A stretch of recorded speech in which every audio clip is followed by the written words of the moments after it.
Happy Friday, everybody. I hope you had a good week. It was a roller coaster, if you're watching the news at all, between the U.S. election and the Federal Reserve meeting. It was a big week in the United States and especially in the markets. Please check back on Monday for the market update. It is certainly going to be full of information on this past week and a preview for the next week. Today is November 8th, 2024, and this is your Friday planning video.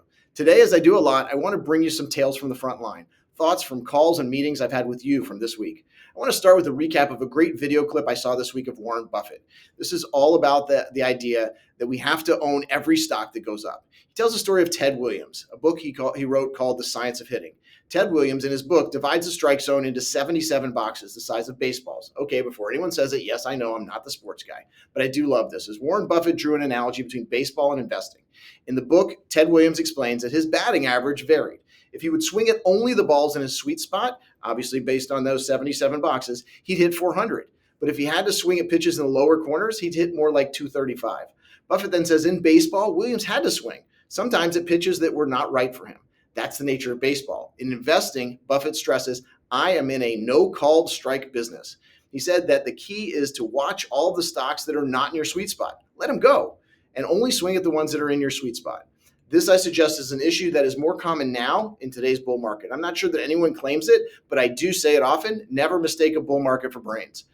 Add to this that some other Ted Williams thoughts. You get the idea that the bull market like we have now, one of the reasons that people own stocks or investments is in the equity markets is simple. That's what works. Yes, Ted Williams did hit some of those pitches, and yes, some of those stocks will work, and some for a long time. Here's what I want to focus on today. We start all of our meetings the same way. What are your goals? That's the beginning, the middle, and the end of our financial planning process. There should always be a goal. Is that a number, an age, an event? It could be any or all of these. But I submit to you that the word risk is still a four-letter word. I'm not going to make a market call up or down. That's not my point. The idea that I want to examine today is what I will call a risk audit. Now, I'm going to be pushing this in every call and in every meeting. Why? Because this is the time you need to do it. I was thinking about some other way to look at this. How about this? You're driving along the highway, 55 miles an hour is the speed limit, and you're going about 70. Now, not much risk there, is there? Well, today, if you're in the slow lane in Chicago going 70, you may be in trouble. But most people do see the idea of going with the flow of traffic, even at 70 and a 55, not too risky. Insert the fact that you come over the next hill, and there's a police car right there in the median facing you. Did your view of the risk profile change? I submit to you that your view changed because you realize what may happen next. I also submit that the risk did not change, just your view of it. Today, we're hitting record highs day after day. As of mid-October, the S&P 500 had hit 47 record highs in 2024, and we know that it set more highs this week.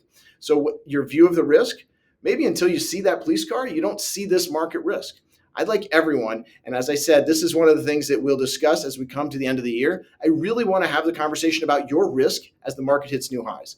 I'm sure you know, but I cannot count the amount of times that I've been pulled into this conversation when markets are down, when the police car is visible. Now, as we hit new highs, this is when we should talk about if your risk level is proper. I'm not telling you that you should de-risk now. I'm not telling you not to. What I'm telling you now is that this proper time to do a risk audit is now. When markets are good, that's a good time to take a check, maybe a gut check.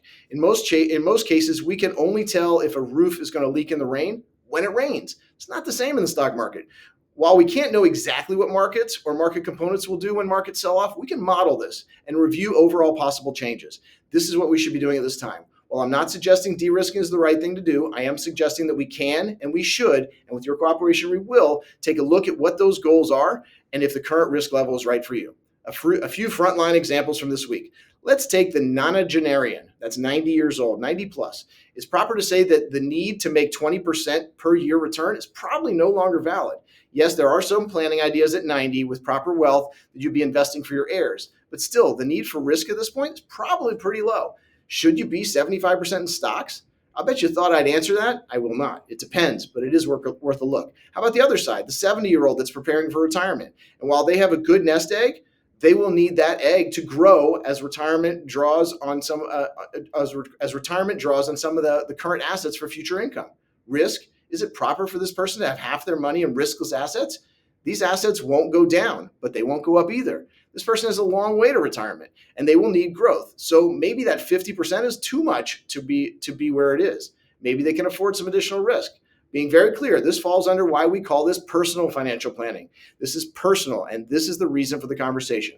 Finally, let's take the 50-year-old with a large accumulation of wealth. This person has time that they're still working, but the wealth has grown due to good decisions.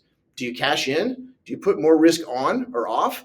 This is one that can, even more than others, go either way. But if you model the returns and audit the risk, at least you can make some informed decisions. The story about Ted Williams in the strike zone made the point well. You don't need to swing at every pitch. This is a good lesson to take to the market. You don't need to be risk on at all times, at least not fully.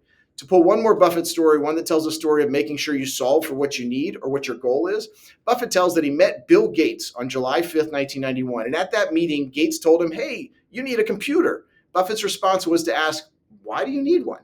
Gates said, you can do you can do your income taxes on it. And Buffett responded, I don't have any income. Berkshire doesn't pay a dividend.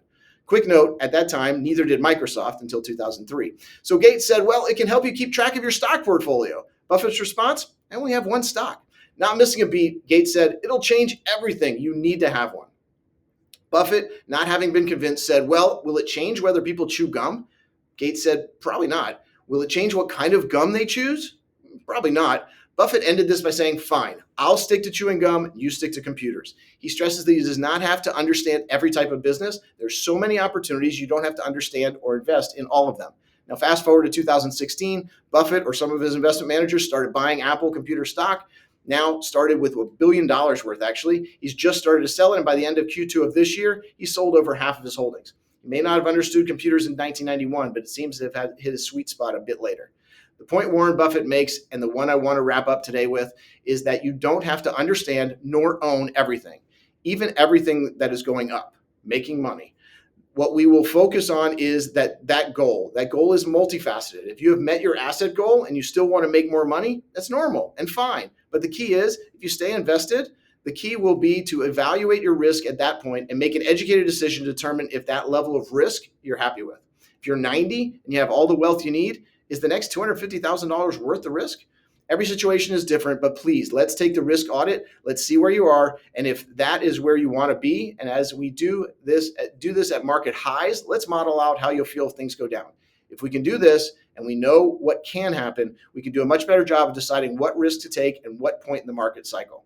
For now, please stay in touch, take a deep breath, and rest this weekend. It's been a busy week. Please, let's get together as we come to the end of the year, and we'll do our evaluation and our planning. Please check back on Monday for the wrap-up of this crazy week, and have a great weekend.